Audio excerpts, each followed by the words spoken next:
Kenyans who normally decry when such a situation happens. How have you progressed? Where are we as we stand? And thank you, Noah. And I really want to thank Kenyans for the great support they have given to the industry. Of course, the success in the industry actually comes from the Kenyans themselves and the confidence they have given to our banking system. Indeed, the period 93 to 2005, you've been talking about, those who are periods that I normally call them some of the dark ages as far as the financial sector was concerned. Mm-hmm. And indeed, the central bank came in very strongly to enforce the prudential guidelines and the regulatory system. And that's why you have been seeing from 2005, closure of banks have really been going down. Mm-hmm. Compared to the 80s to the 90s. 80s to the 90s is when there were weak prudential guidelines, weak regulatory regimes and all that. Mm-hmm. So for Kenya Deposit Insurance Corporation, we were previously the Deposit Protection Fund, which was a department in Central Bank, which was actually had a very narrow mandate. We just used to do what we call provide deposit insurance and wait for a bank to be closed and start now the preparation of liquidating that bank. Mm-hmm. But 10 years ago, 2012, we brought in Kenya Deposit Insurance Corporation, and Noah, actually, I had the privilege of working in both and actually transiting from DP, from the Deposit Protection Fund to Kenya Deposit Insurance Corporation. And I'm telling you, it is the difference between night and day. Mm-hmm. Because KDIC now has a wider mandate. Yes. Indeed, KDIC is called a resolution authority. It's not a deposit insurance. Okay. A lot of people are used to the word deposit insurance. Yes. For us now, we are called a resolution authority, who are now charged with the responsibility of ensuring we resolve any problem in the banks. Okay. And that is where our target is. Definitely. And one of our mantra now is to say, zero bank failures in Kenya. Mm-hmm. So all our strategies and all the developments you have been seeing are geared toward that main objective of zero bank failures in Kenya. Okay, and yes. Talking about the strategies, recently, mid last year, the implementation of the risk-based premium model, which basically says we assess the risk of the bank and its health. If there's a high risk, then you have to insure with higher premiums at the end of the day. So initially we had the flat rate of 0.15% of the annual deposits. And with this particular model now, that is going, if it is riskier, to 0.2%. That is quite a margin, come to think of it. I know the 0.1s and the 0.2s can seem little small, but on an overall scale, that is quite a jump. Tell us the motivation behind this. Excellent. No, thank you so much. Indeed, it's good now you're even educating Kenyans about the risk-based premium, which actually I think also is a testimony to the sensitization that we have been taking the Kenyans through. Indeed, the risk-based premium, I normally call it our first line of defense. Our first line of defense, and that is where now we want banks now to be so concerned and particular about their risk appetite. The higher the appetite, there's a price you have to pay. Mm-hmm. So the risk-based premium is the flat rate plus the X, which is your risk profile. So the higher the risk, the higher the premium you're going to pay. Okay. And of course, the bank management now will also be taken to task by the shareholders. Why are we paying a high premium? And once, if the banks can effectively manage their risks, it will contribute to the mantra of zero bank failures in Kenya. Mm-hmm. Because one thing, the banks, as much as they are private, they are holding a public asset called deposits. Mm-hmm. Zero deposits will kill a bank, because the oxygen that the bank breathes is a deposit. And that's why the deposit must be jealously guarded, must be wisely and prudently invested, because the deposit belongs to the Wanjikos, the Fatumas, and the Chepkonyos who are out there, who work very hard, and the Ekenos in Turkana, who wake up very early in the morning and go to the market to sell whatever product they're selling and save their money in the bank. So that is what KDIC is for, because those are the people who are building this nation. Definitely. Yes. You've talked about the risk. Yeah. They had the risk, they had the premiums. That raises the questions how we assess risks, especially for a financial institution, for a bank. which are massive institutions in this country. Maybe simplify for us. How do you assess the risk of a bank? Yeah, and thank you, Noah, and thank you for telling me to simplify, because I don't want to go technical. Yes. I always try to bring it down so that even a primary school kid can also understand me. There are parameters which actually are monitored even by the central bank. They are called the camel rating, which C is you look at the capital adequacy, A you look at what you call the asset quality, M you look at the management, E you look at their earnings, and L you look at their liquidity. And now there's an S which has also been added to call it camels, which is sensitivity to risk. However, for us, we look at the camel, and that is how we rate a bank. We look at how is their capital ratio. Is it within the threshold that is prescribed, or within the parameters that has been prescribed? How are their, and an area that deposit insurance is very key about is the asset of that bank. Because the asset of that bank is always created by the deposits in that bank. And we want to see how those assets are sitting in that bank, that in the unlikely event of a problem tomorrow, that asset is what will assist us to now prescribe the right remedy for that bank. You saw what happened in Chase Bank. Chase Bank, 75%, we managed to hive it off and sell it to SBM. So it's only 25% which was kind of liquidated. Going forward, we are looking at a situation where 90% of that bank will be salvageable. And actually that would be a big plus for this country. Definitely. Yeah, so, and that is part of the strategy of this risk-based premium we're seeing, is to make sure that we look at how the assets are sitting, how the deposits are invested. Are they invested prudently, or are they invested imprudently? Then we penalize you for that. Okay. So you can see how these things are all intertwined, and with all to feed into that main strategy of zero bank failures in the country. Definitely. And normally there is sort of a trend. Yeah. You observe the Imperials, the Chases, the Dubais. There is a trend. Is there a commonality where we see in the local ecosystem, in the local banking ecosystem, maybe this is where majority of the banks are facing challenges, sort of, and maybe focus on that. So from your observation with the banks that have gone down, what is that Achilles heel for the sector? Thank you, Noah. Indeed, I always say that the number one cause of a bank failure is poor or zero corporate governance. If corporate governance are strictly adhered to, we won't have any bank failure. You know, we are the people who are running these banks. So at times, maybe Noah is my friend, I give him a loan without a security. You know, now you start now creating now what you call the hemorrhage, the internal bleedings. Maybe your credit system, your credit regime is not very effective. Maybe you also don't manage your liquidity very well. You get it? Maybe your internal audit system is weak. Your systems are also weak. And that is why we are now bringing this, what you call the risk-based premium, because it will address all these issues. Right. Because now banks now have got to go back to the drawing board and look at how effective are their risk management framework. They have to strengthen it and they have to enhance it, because they are also answerable to their shareholders. Yes. So once, if you have a zero profile, then you'll be at the 0.15%. Of course, you'll be laughing all the way.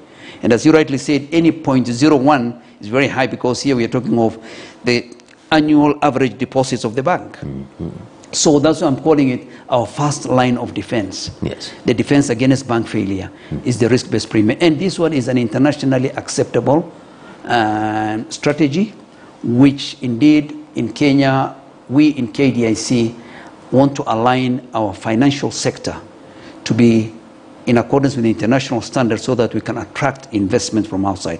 Because today, if anybody wants to bring their money to the country, they want to see how are their banks positioned. Yes. In case of a problem, how is it resolved? Yes. So the faster we resolve these things, is actually the more now will encourage investors to come into the country.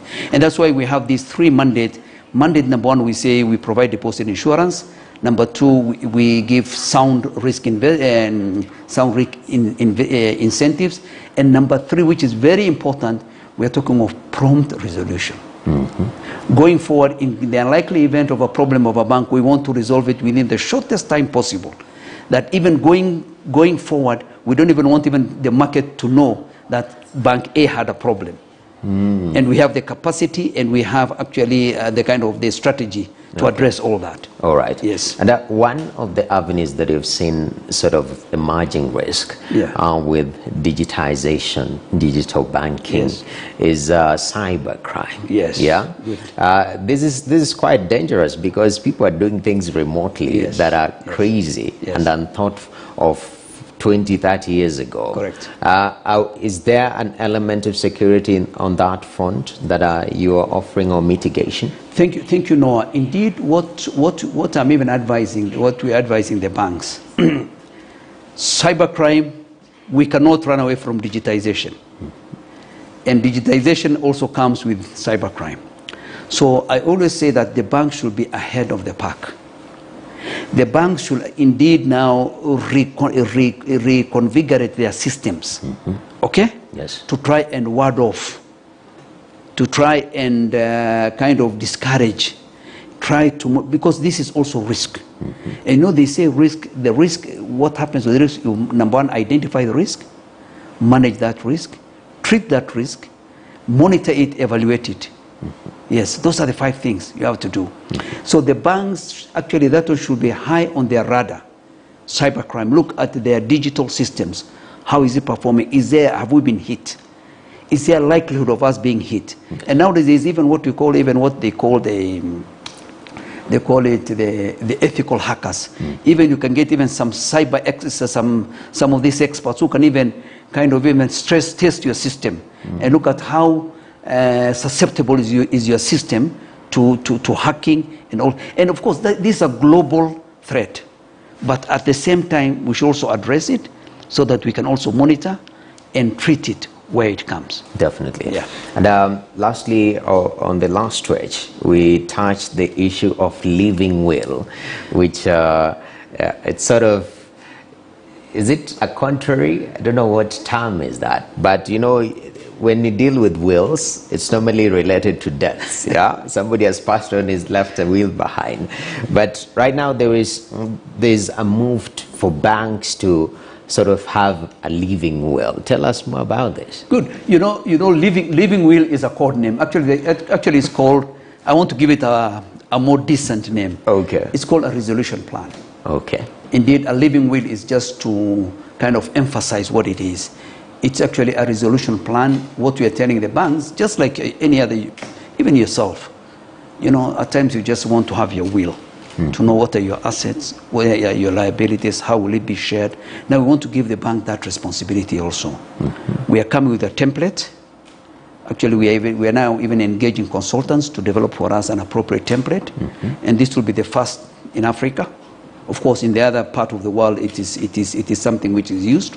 You know, we want to be ahead of the pack as Kenya. And so we want the banks also to be alive to the risk of failure. Okay. So that you know that some wrong decisions you can make will result in a failure of the bank. And you see, my brother, Noah, and I always say, a failure of a bank indeed affects the cardinal principle of any country, which is both lives and properties. Because people lose their lives in a bank if a bank closes, and also their businesses. So you can see it is actually touching on the raw and I can say part of our people. And that's why all of us included, you people in the press also included, who are part of our stakeholders. If you look at our strategic plan, one of our major stakeholders is the fourth estate, the media. And that's why I engage the media a lot. Because you are the people, we want you to work with us in this journey, to educate our people and tell them, please bring the money into our banks, and also we'll make sure that these banks don't, but in the unlikely event of a failure, we want to promise Kenyans that we will actually resolve that bank within the shortest time possible, that in future, people will not even know that a bank had a problem. Yes. We want to get out of this idea of shutting the doors of the bank. We want to resolve banks even as a going concern.